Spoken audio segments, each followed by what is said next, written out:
Hello everyone, Sarfaraz this side again welcome to this channel. आज की इस वीडियो में हम लोग बात करने वाले हैं cell the unit of life का नेक्स्ट जो हमारा लेक्चर होने वाला है। इस वीडियो के अंदर हम लोग बात करेंगे यूकैरियोटिक सेल की।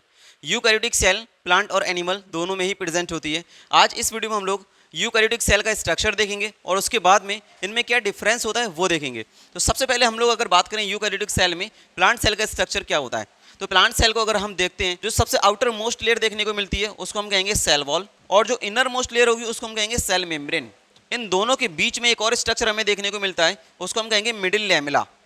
अब अंदर बढ़ेंगे हम लोग तो हम यहाँ पर हमें देखने को मिलता है एंडोप्लाज्मिक रेटिकुलम, जो दो तरीके का होता है। एक होगा रफ एंडोप्लाज्मिक रेटिकुलम और एक होता है स्मूथ एंडोप्लाज्मिक रेटिकुलम। रफ क्यों कहते हैं? अगर एंडोप्लाज्मिक रेटिकुलम पर राइबोसोम प्रेजेंट होते हैं तब हम कहते हैं रफ एंडोप्लाज्मिक रेटिकुलम, और अगर राइबोसोम एब्सेंट होंगे तब हम कहेंगे स्मूथ एंडोप्लाज्मिक रेटिकुलम।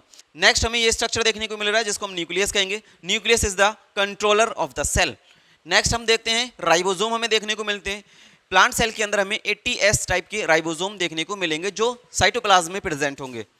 नेक्स्ट हम देखते हैं प्लाज्मोडेस्मेटा। ये बीच बीच में जो हमें ओपनिंग देखने को मिल रही है इसको हम कहेंगे प्लाज्मोडेस्मेटा। उसके अलावा नीचे न्यूक्लियस के नीचे हमें देखने को मिलेगा गोल्जी बॉडी, और अगर हम प्लांट सेल की बात करें तो प्लांट सेल में गोल्जी बॉडी को डिक्टियोसोम भी कहते हैं। इसी के जस्ट बराबर में हमें माइटोकॉन्ड्रिया देखने को मिल रहा है। इसके अलावा और क्लोरोप्लास्ट देखने को मिलेगा इस सेल के अंदर, और हमें प्रोक्सिसोम देखने को मिलते हैं, और एक बड़ा सा सेंट्रल वैक्यूल देखने को मिलता है। इसके अलावा हमें यहाँ पर लाइसोसोम देखने को मिलते हैं जिसको बोलते हैं suicidal bags of the cell. Next है हमारा साइटोप्लाज्म। जो सेल के अंदर फ्लूइड प्रेजेंट होता है उस फ्लूइड को हम कहते हैं साइटोप्लाज्म। तो ये कंप्लीट स्ट्रक्चर है प्लांट सेल का जो हमने इसका ओवरव्यू लिया है। नेक्स्ट हम लोग बात करने वाले हैं किसके? एनिमल सेल के बारे में। क्या डिफरेंस है वो हम लोग इस स्ट्रक्चर के जरिए ही पता कर सकते हैं कि क्या क्या प्लांट सेल और एनिमल सेल में डिफरेंस होता है। यहाँ पर हम एनिमल सेल को देखते हैं। एनिमल सेल में सबसे ऊपर ये जो स्ट्रक्चर देखने को मिल रहा है, जो फिंगर लाइक स्ट्रक्चर होता है, इसको हम कहेंगे माइक्रोविलाई। ये किसी किसी सेल में देखने को मिलेगा और कहीं पर देखने को नहीं भी मिल सकता है। What is the function of microvilli? इसका काम होता है कि सरफेस एरिया को इंक्रीज करना। It help in to increase the surface area. यहाँ पर हमें साइटोप्लाज्म देखने को मिलेगा और ये लाइसोसोम देखने को मिलेंगे। अंदर इसकी जो शुरुआत होती है, आउटर मोस्ट लेयर जो होती है एनिमल सेल की, वो प्लाज्मा मेम्ब्रेन होती है। सेल वॉल जो होगा वो यूनिक फीचर है प्लांट सेल का, ये एनिमल सेल में हमें देखने को नहीं मिलता है। इसके अलावा हम लोग बात करें एंडोप्लाज्मिक रेटिकुलम देखने को मिलेंगे। दो टाइप के होंगे, रफ एंडोप्लाज्मिक और स्मूथ एंडोप्लाज्मिक रेटिकुलम। न्यूक्लियस यहाँ पर भी हमें देखने को मिलता है, राइबोसोम यहाँ पर भी हमें देखने को मिलेंगे। इसके अलावा गोल्जी बॉडी मिलेगी, और क्या मिलेगा? माइटोकॉन्ड्रिया मिलेगा। इसके अलावा जो एक स्पेशल चीज़ है यहाँ पर, जो यहाँ पर देखने को नहीं मिली प्लांट सेल के अंदर, वो है यहाँ पर सेंट्रियोल। और हमें क्या चीज़ देखने को नहीं मिली? माइक्रोविलाई। ठीक है।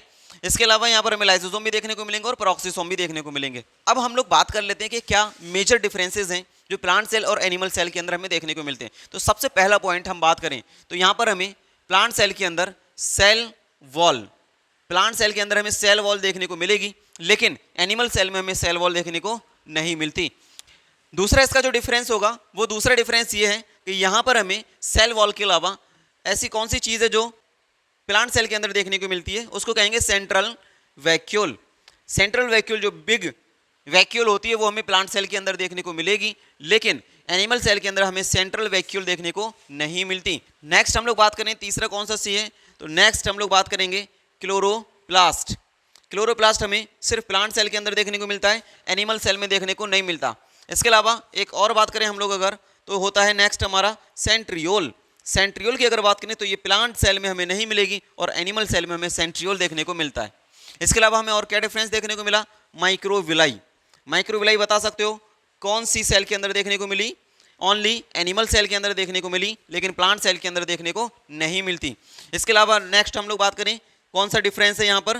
प्लाज्मोडेस्मेटा। बताइए, प्लाज्मोडेस्मेटा हमने कहाँ पर देखा? प्लांट सेल के अंदर तो देखने को मिला, लेकिन एनिमल सेल के अंदर देखने को नहीं मिलता।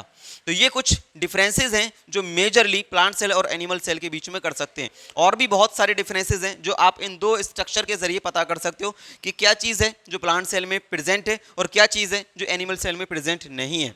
तो ये सारी चीज़ें हैं, मेजरली आपसे नीट के अंदर यही डिफरेंसेस पूछता है जो आपको पता रहना चाहिए। Cell wall, central vacuole, chloroplast और centriole, microvilli and plasmodesmata. Central vacuole की बात हम लोग कर रहे हैं, तो यहाँ पर अगर प्लांट सेल की बात करें तो सेंट्रल लार्ज वैक्यूल मिलती है। एनिमल सेल की अगर हम लोग बात करें, या तो वैक्यूल एब्सेंट होगी, और अगर प्रेजेंट हुई भी तो स्मॉल प्रेजेंट होगी, ना कि लार्ज प्रेजेंट होती है किसी भी एनिमल सेल के अंदर। तो ये कुछ चीज़ें थी जो हमें प्लांट सेल और एनिमल सेल के बीच में डिफरेंस बताती हैं, जो हम लोग क्लियरली इस स्ट्रक्चर के जरिए समझ सकते हैं। तो मिलते हैं हम लोग नेक्स्ट वीडियो में।